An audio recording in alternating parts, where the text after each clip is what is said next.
Hello guys, welcome to a brand new mixing tutorial. Let's take a look at this cover of Scorpion Hymn by ERRA.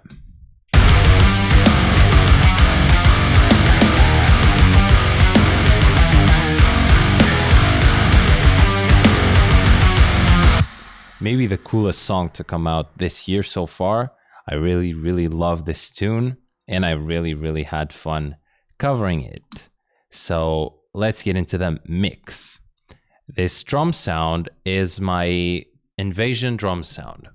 So I know a lot of you have seen this drum sound and it is fully described in the Thornhill Nurture mixing tutorial. So to see all the plugins in this drum sound so that I don't have to repeat myself for those of you that have already seen it, you can just look up on the Patreon page Thornhill Nurture, and that mixing tutorial is this drum sound.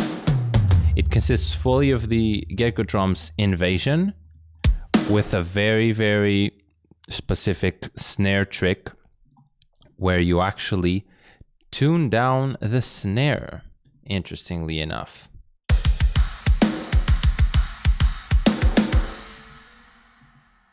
Is it not working? Wait, why aren't they linked? Yeah, these should all be linked. Turn down.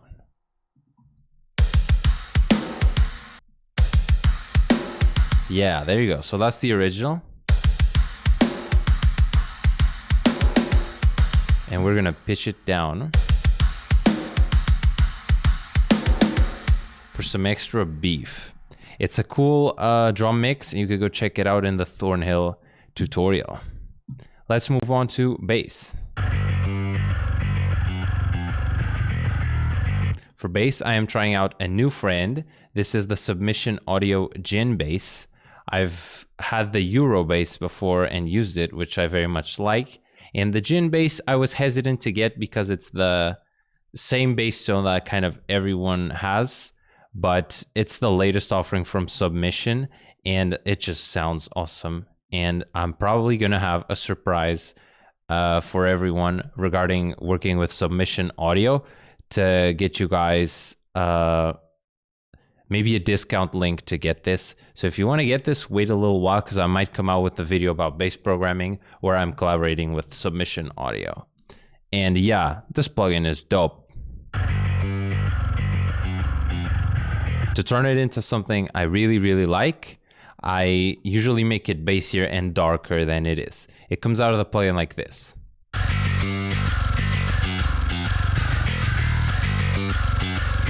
If you use the distortion on the plugin, which I am experimenting with. So here's how I go about making it a bit darker for my taste. A little cut there, and a little cut there. Already helps. And R bass makes it fatter, which makes you concentrate less on the high frequencies, centering it at about 70 Hertz.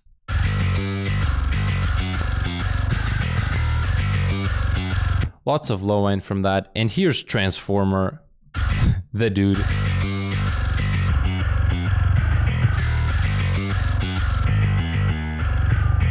So, my God, of course it gets thicker because of the Cornef PSP, the low end saturation thing.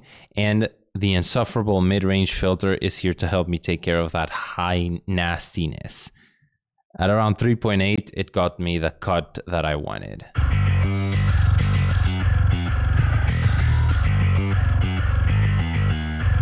That's immediately a tone that I'm even happier to work with.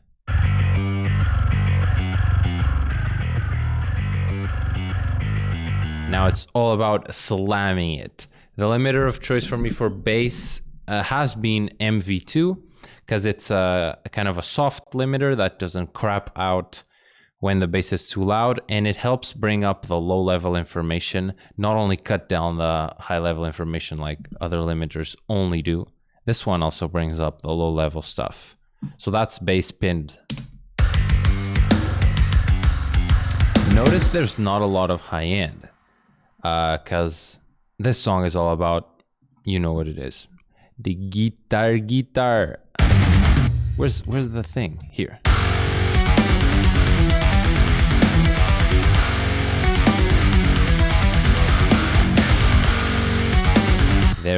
fucking riff. So good. What riff should we do the mix on? This.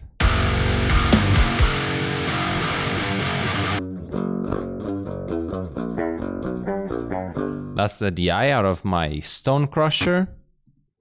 Not the cleanest strings, by the way, as you can tell. And the tone is the STL Tone Hub Herbert. So modeling the Diesel Herbert, going for the high gain channel 3 with the Hex Drive by Fortin as a boost.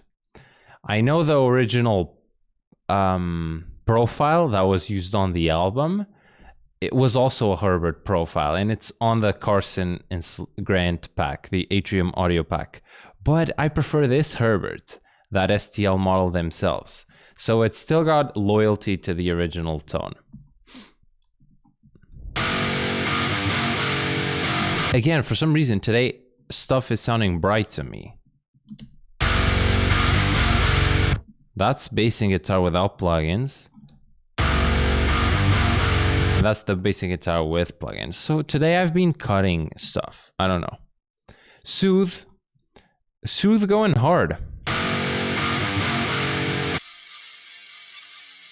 This guy really helps.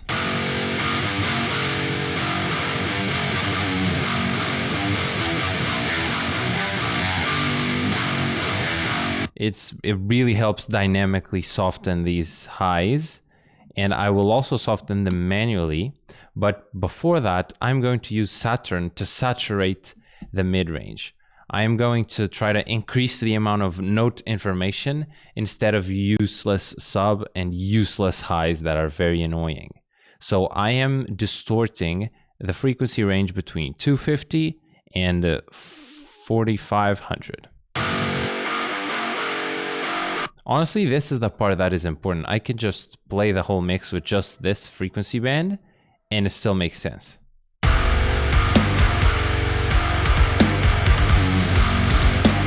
Low end, of course, is super important, but this is where the notes are.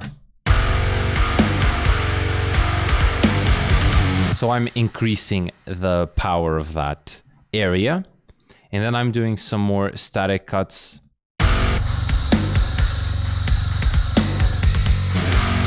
That one is pretty annoying. And this cabinet on the Herbert has a little bit of 2K honk.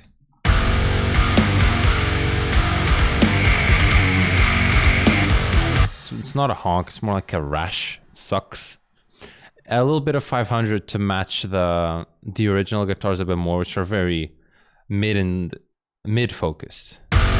Not like 1K mid, but like 500, 600 mid.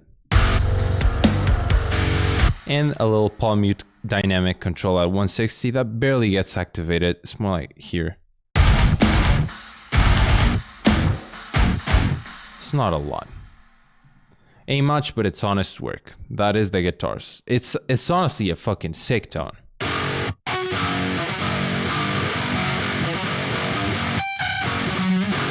It's already very sick. It's already very sick English coming out of the amp.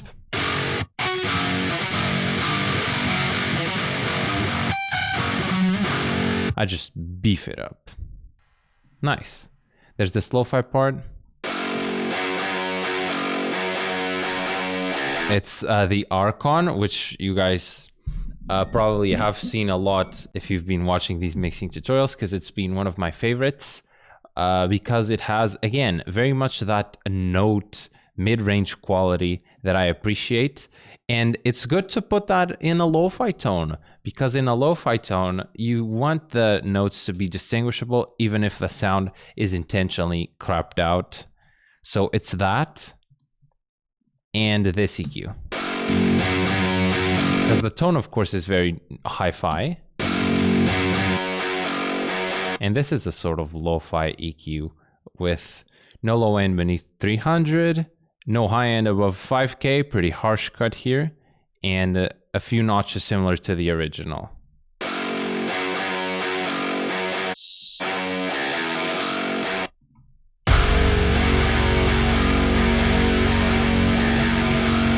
Sits nicely. Then I made an octave guitar layer just it's not to beefing up the ending. It's actually to make it brighter because it's an octave up. Look at that.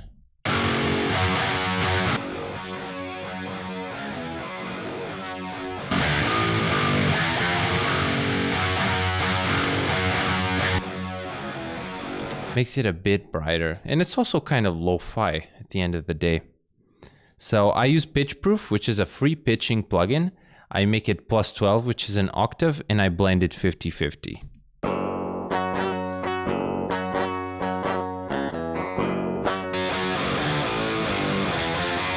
Into the Archon tone, the same one as the lo-fi, so that it sticks out from the main rhythms because it's a different amp and cabinet. I was too lazy to go back and double track it, so I used doubler to make it sound stereo.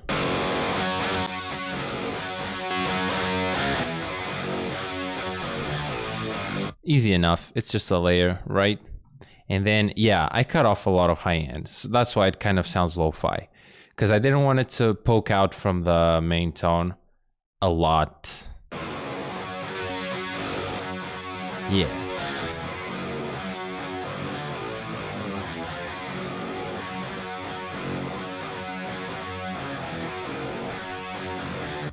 It is what it is.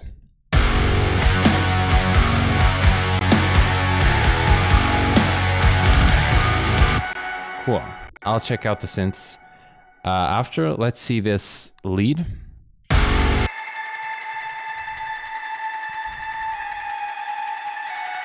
It's very much your usual, but today this lead feels very composed.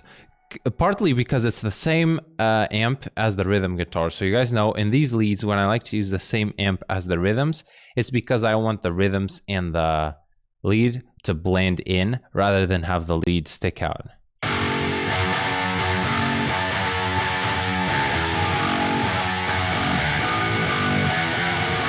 Imagine this, for example, instead of that.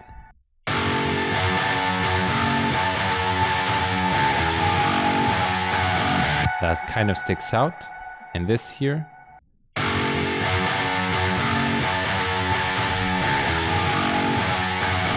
Hopefully you can get that. Yeah, and you know how I like to make these types of leads. Your favorite reverb, and you put it at 100% wet, and you cut the low end. But I put 90 today, just to make sure there was a little bit of information in the center. Yeah.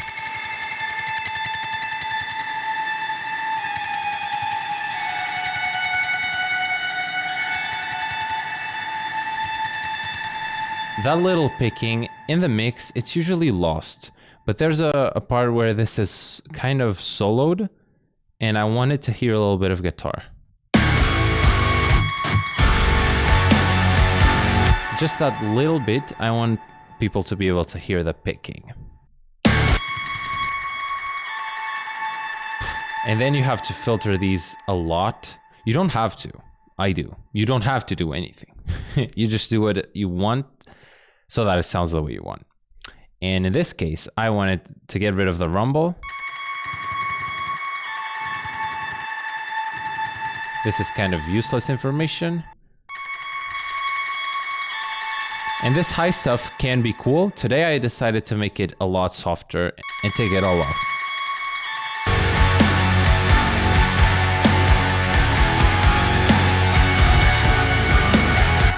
Both are cool. It's up to you to decide.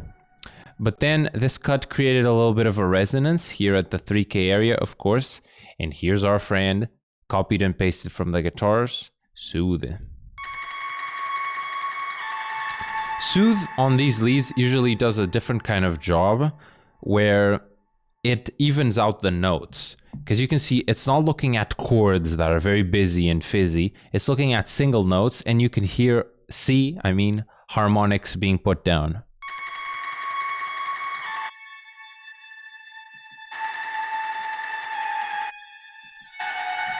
So it is cool on leads. And copied from bass, MV2. Because I want these leads to be very static and not fluctuate in volume. Because I want them to always be at the same level of airiness.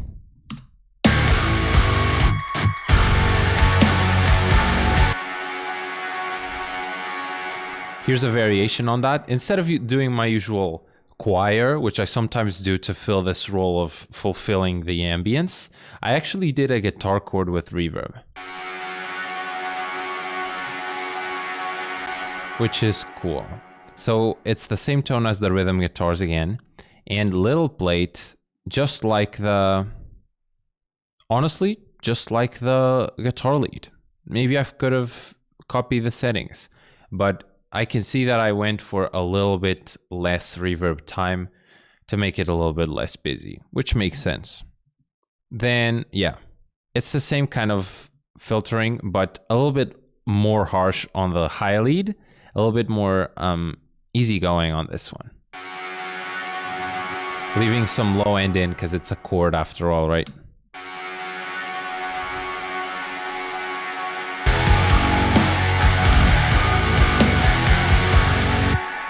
Yeah. I actually programmed the synth, which was fun. So this, for those of you that care, I could talk about that. It's a very simple shape I start with. It's so this is a square wave, but oh my god, what do you call this? The pulse width, of course. You can have different width of the pulse in a square wave. This is like medium width, which gives it a little bit of a honk. And then I modulate the cutoff filter with a very sharp envelope to make it have a pointy attack.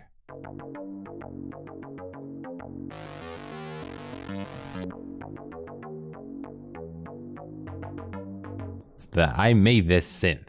Oh, and there's a little bit of chorus, unison, and a little bit of reverb after, just to make it breathe a little bit. It's very, very simple. 3 seconds, very, very low mix. Nothing to write home about. Oh, and there's low end that I cut. Yeah. Then for a second layer, I just used a patch. This patch is called So Dreamy. It's honestly pretty similar to mine, except it's an actual square wave. The decay on the attack is longer, and I hear effects. I'm still learning this shit. Yeah, I hear a little bit, of course. It's honestly pretty much like my patch, which was very interesting when I found it. Yeah. Reverse explosion into explosion. No effects on the explosion. Here we go.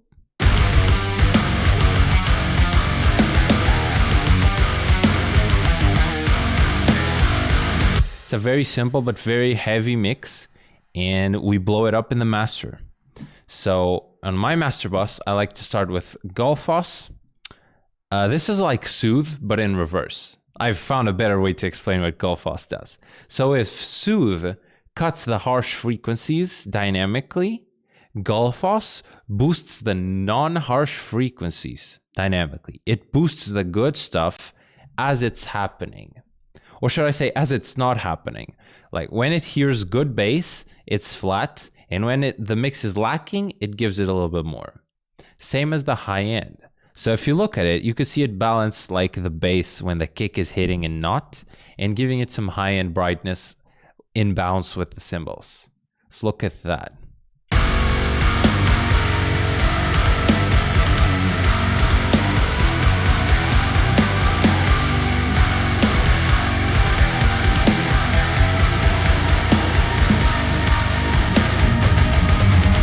I think the mix sounds 1 to 2% better with it, and that's what we want from Master Bus plugins.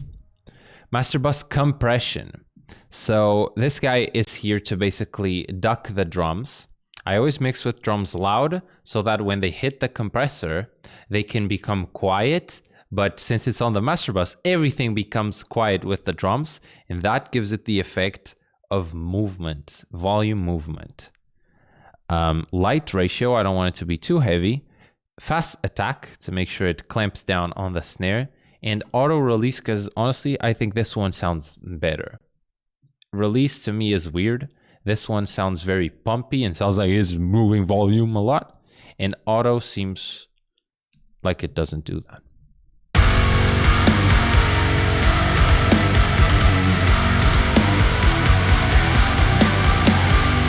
So you can see that's like 1 dB compression most of the time, and like 2 or 3 when the snare hits. And then it's about making it fatter. Inflator literally does that. It inflates the mix. The same way as MV2 brings up the low level information, the quiet stuff, Inflator does that too, but in your whole mix. Let's try to hear a before and after.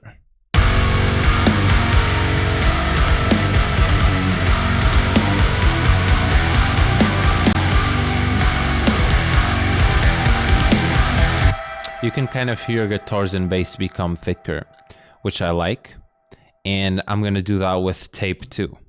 So tape has a little bit of this, and it also has a little bit of softening the high end, which I like about it. Let's hear before and after. Very subtle.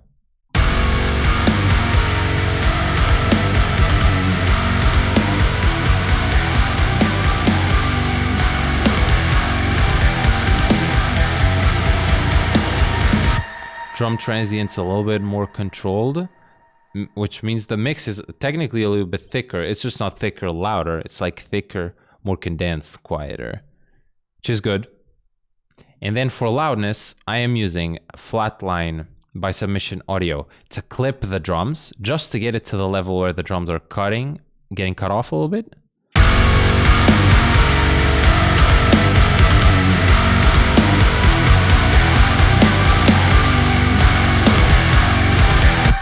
I thought it was doing more, actually.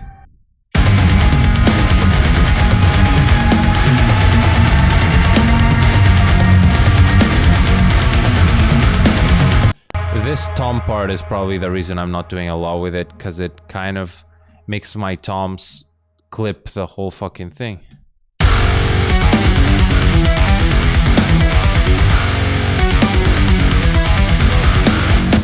And then to dig in further, there is your usual ozone.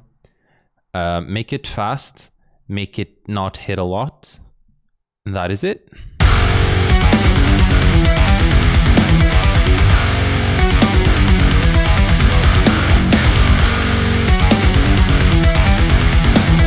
Especially since this is already getting a lot of the level and cutting a little bit off the drums, you don't want to see a lot of gain reduction happening on this one. Instead, you're splitting the workload between the two. That is the mix, guys. Thank you so much for supporting and watching these, and I hope you're learning a lot. Be sure to leave any questions and comments down below, and I'll see you in the next one. Take care.